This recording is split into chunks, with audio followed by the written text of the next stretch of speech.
Pois é, meus amigos, essa quinta-feira está bem movimentada, dia de importante decisão, de votação no Congresso Nacional, do pacote da maldade, né? Vamos orar para que ele não passe da maneira que está.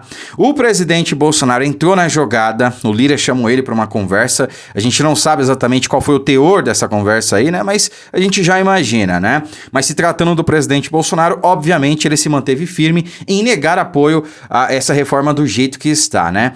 Teve também uma reunião no PL, onde participou o Tarcísio, dentre várias outras figuras públicas, e ele foi enquadrado pelo presidente Bolsonaro quando tentou, de certa forma, defender a reforma, né? Então, essas e outras questões eu quero que vocês acompanhem, desde já compartilhem e deixem o seu like aí embaixo, hein? É muito importante e não custa nada, tá certo? Vamos começar aqui então mostrando a fala do presidente Bolsonaro, o momento que ele interrompe o Tarcísio e coloca ele no seu devido lugar, né? Prestem atenção. O esforço, uma coisa que eu vou perguntar para vocês, o esforço que nós estamos fazendo é para construir a melhor proposta. Agora, uma questão que eu estou colocando para todo mundo aqui. Nós vamos perder a narrativa da reforma tributária?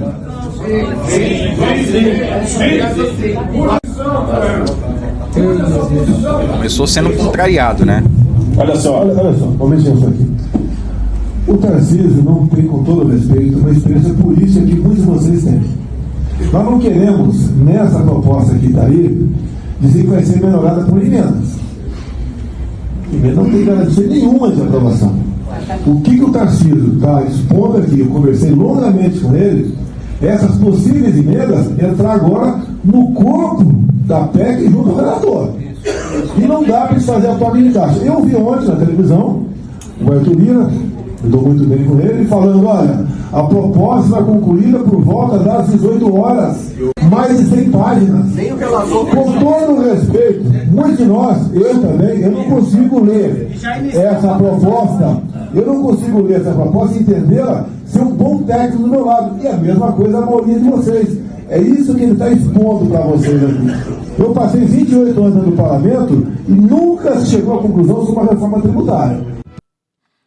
Pois é, né? A gente viu ali o presidente Bolsonaro, de certa maneira, defendeu o Tarcísio, mas também colocou ele no devido lugar, né? Porque assim, a gente sabe que a proposta, do jeito que ela tá, não vai beneficiar o contribuinte, que deveria ser o centro das atenções, né? Nós que pagamos os impostos, que sustentamos essa máquina aí. Agora, só porque o Lula tá na sanha de viajar com a Janja num avião de 400 milhões de reais, em ficar em hotel de luxo, 5 estrelas, gastar milhões do nosso dinheiro para viajar mundo afora e querer sustentar as ditaduras por aí, a gente tem que sustentar tudo isso? Quer dizer que ele vai fazer isso com o nosso dinheiro e a gente tem que aguentar calado, é isso? Isso não vai acontecer, não da maneira que eles querem, né? Então assim, o presidente ele se posicionou ali na frente de todo mundo, claro, de maneira não combativa, né? Tranquila ali, até polida, colocou o Tarcísio no lugar, o Tarcísio, baixa a sua bola aí, né, cara? Você tá querendo defender uma coisa que é indefensável, né? Então, não dá. Ah, daí com o Tarcísio, então ele é traidor, que não sei o que, virou a casaca. Não, né? Como o próprio presidente falou, ele apenas não tem o conhecimento político que muitos que estavam ali presentes têm, né? Então, assim, o Tarcísio, ele é uma pessoa técnica, ele não é um nome político, ele entrou na política agora, né? Então, assim, eu não sei quais são os motivos do Tarcísio, mas eu duvido muito que ele tenha sido cooptado, comprado, mudado de lado, traído à direita e coisa do tipo, né? Não, longe disso. Ele apenas deve estar mal assessorado, né? Ou tem informações ali que ainda não foram expostas, o que, nesse caso, eu duvido muito que seja, né? Enfim, vamos aguardar aí e ver os desdobramentos dessa questão. Eu espero, sinceramente, que esse projeto não vá para votação hoje, né? Tá ali às pressas, não tem que ir a plenário hoje, né? Se for, acredito que seja reprovado, né? E acho que a gente tem que debater mais o assunto, né? Acho que essa proposta que está aí tem que sair e tem que começar tudo do zero, né? E tem que fazer uma análise ali, minuciosa, ter audiências públicas, né? Ter a participação popular, afinal de contas é o povo que vai pagar tudo isso, né? E não ser apresentado da maneira que está, nas coxas, e que é muito perigoso, né? Porque, veja, nós temos vários tipos de impostos, né? Você tem imposto municipal, imposto estadual, imposto federal, aí tem imposto sobre serviço, imposto sobre mercadoria e serviço, imposto de não sei o que, imposto disso, imposto daquilo. A proposta, a ideia central é até boa, digamos assim, porque existem várias coisas aí nessa proposta, né? Tem até questão envolvendo imposto de renda. Lógico, não para diminuir, né? Para aumentar.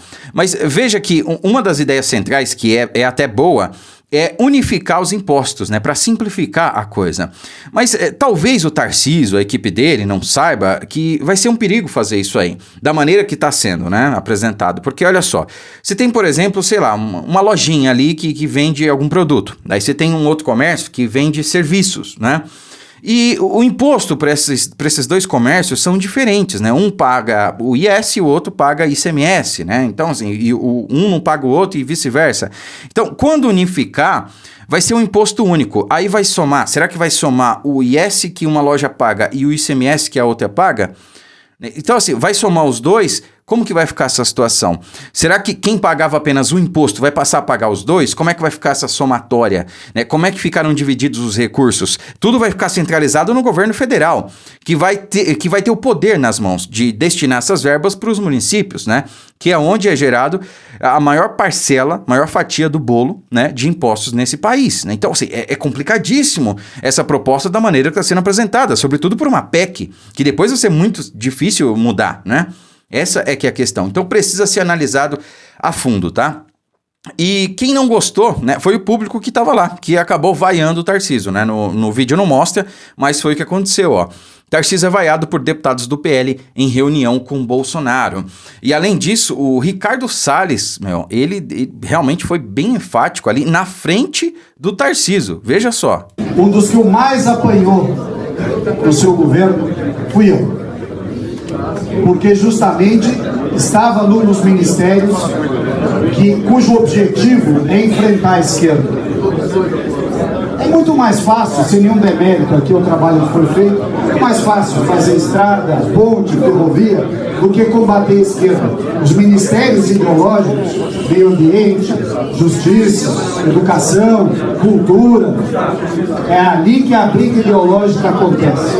É ali que a gente põe em prática. Bom, vocês viram ali o Salles, né?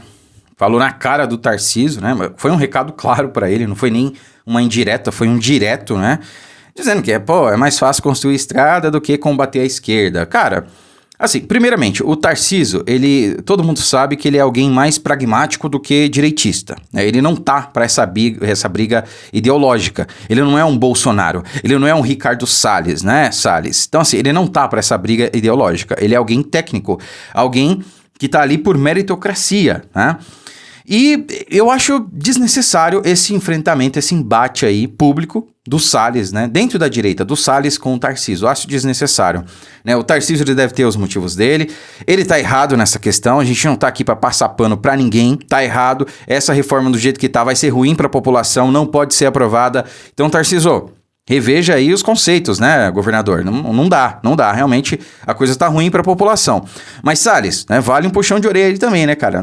Pô, é descabido isso aí, desnecessário fazer esse enfrentamento, né, essa crítica aí exposta, né? Roupa suja a gente lava em casa e tá exposto aí. Esse vídeo não foi vazado, né? Tava todo mundo filmando, saiu aqui no Antagonista, todo mundo já viu. Desnecessário, cara, desnecessário, né?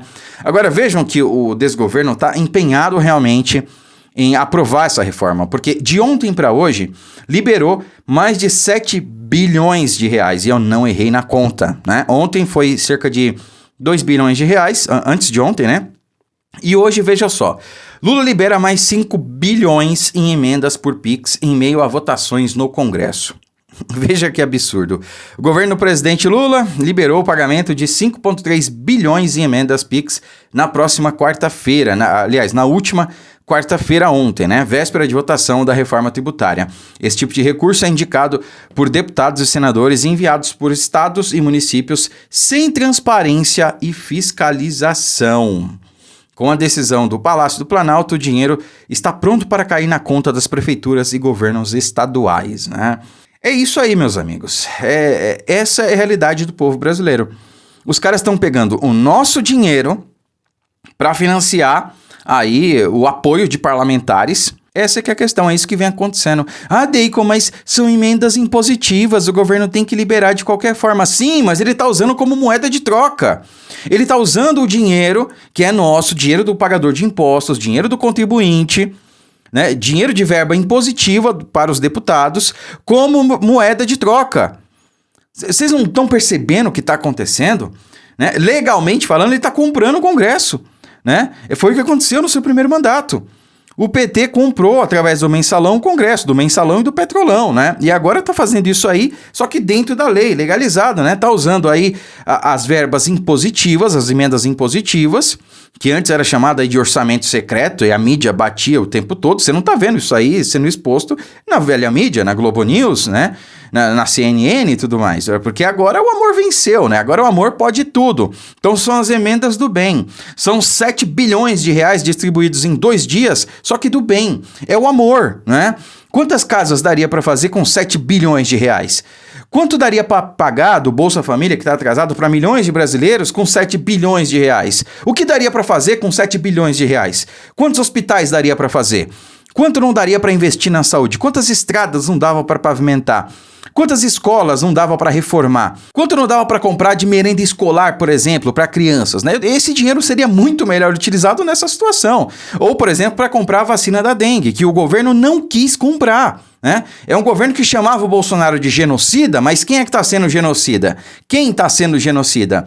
O governo Lula deliberadamente escolheu não comprar a vacina da dengue, que foi desenvolvida, se não me engano, pelo Japão, né? Que já está autorizada e aprovado pela Anvisa aqui no Brasil.